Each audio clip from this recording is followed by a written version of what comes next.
everyone, my name is Nicole and I'm a customer service representative with Holton Wise. Today we're going to be talking about where you can find a list of our rental properties.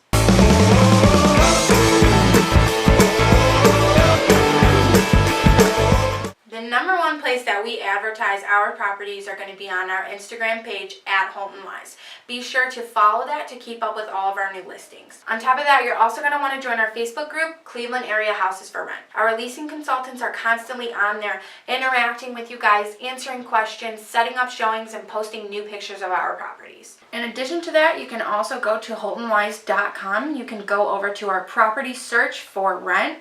This is going to take you to our listing of all available properties, and you can view them by clicking all listings, 1 bedroom, 2 bedroom, or 3 bedroom. You can also click the black bar above the listing to view these in full screen, or click the bottom black bar to have this updated list emailed to you every week. In addition to that, all of our available rental properties can also be found on Trulia, Zillow, HotPads, and Craigslist. Thanks for watching. I'm Nicole and I'm a customer service representative with Holton Wise. If you have any questions, drop them in the comments below. To see all of our available rental properties, make sure you follow us on Instagram at Holton Wise. Be sure to subscribe to this channel for more information on renting properties from Holton Wise.